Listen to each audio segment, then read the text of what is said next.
সিংহাসনের মহাসংগ্রামে এবার নজর কৃষ্ণনগরে তৃণমূলের মহুয়া মৈত্র বনাম বিজেপির অমৃতা রায়। অমৃতা কৃষ্ণনগরের রাজ পরিবারের সদস্য। স্বাধীনতার লড়াইয়ে এই পদ্মপ্রার্থীর পারিবারিক ইতিহাস তুলে নরেন্দ্র মোদীকে নিশানা করলেন মমতা বন্দ্যোপাধ্যায়।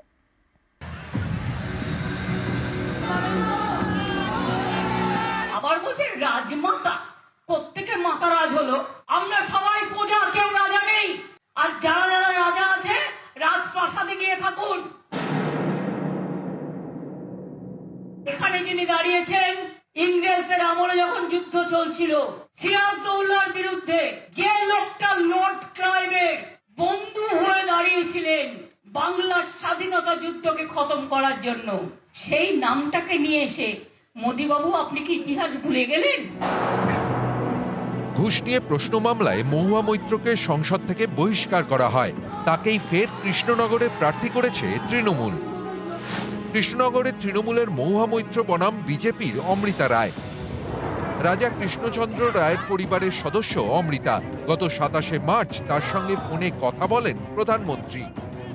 ये जो महाराजा कृष्णचंद्र का हम फैमिली है, तो उसका भी ये लोग विरोध कर रहे हैं। क्या बोल रहे हैं कि वो ब्रिटिश के साथ साथ दिया था, फिर वो मैंने हम लोगों को गद्दार समझते हैं।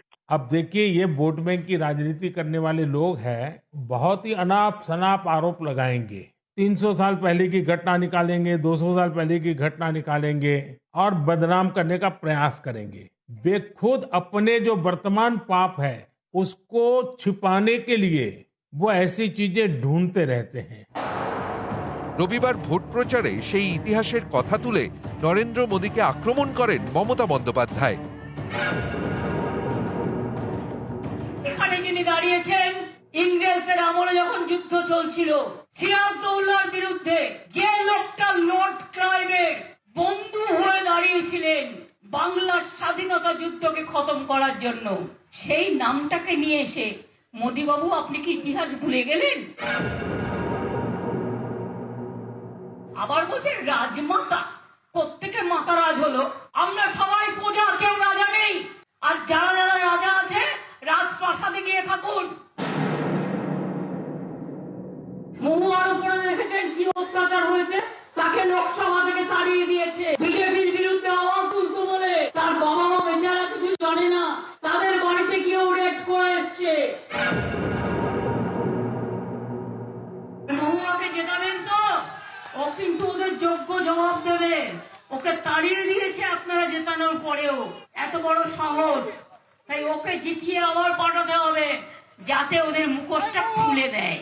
নাক ঘষে দিয়েছিলাম গতবার এই সিটে, এবারও নাক ঘষে দেবো। ওরা নিজেদের গোষ্ঠীদ্বন্দ্ব সামলাক। জয় বাংলা। নিউজ 18 বাংলা। জয় বাংলা।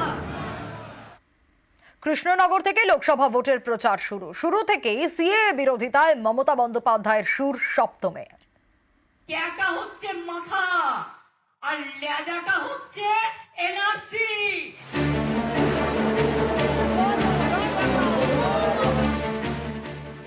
নদিয়ার কৃষ্ণনগর, রবিবার এখান থেকেই লোকসভা ভোটের প্রচার শুরু মমতা বন্দ্যোপাধ্যায়। প্রচারের শুরুতেই ফের একবার সিএএ বিরোধিতায় মমতার চড়া সুর।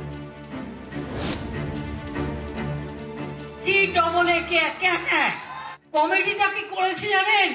একটা পোস্ট অফিসের লোক, একটা অন্য লোক আর একটা সেন্সাসের লোক। যারা ভাবছেন মতুয়া ভাই বোনেরা বিজেপির মিথ্যে কথায় যে আপনি অধিকার পেয়ে গেলেন, বাজে কথা।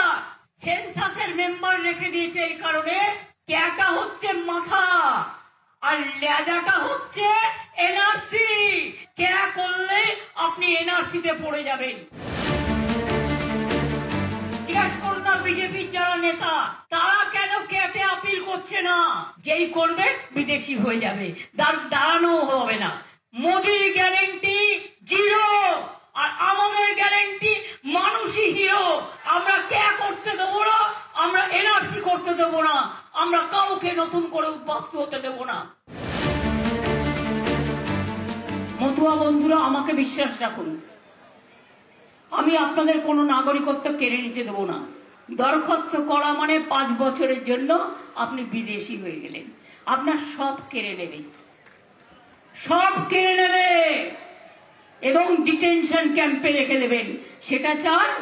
আমরা দরকার হলে অল্টারনেটিভ কোনো ব্যবস্থা ইলেকশনের পরে ভাববো। ভালো থাকুন, পরে এসছেন যারা। নদিয়ার দুটি লোকসভা আসন রানাঘাট এবং কৃষ্ণনগর। এর মধ্যে রানাঘাটে মতুয়া ভোট প্রায় 42%, কৃষ্ণনগরে মতুয়া ভোট 6%। এই দুই লোকসভা আসনে মুসলিম ভোটও বড় ফ্যাক্টর। কৃষ্ণনগরে মুসলিম ভোট 35%, রানাঘাটে প্রায় 10%।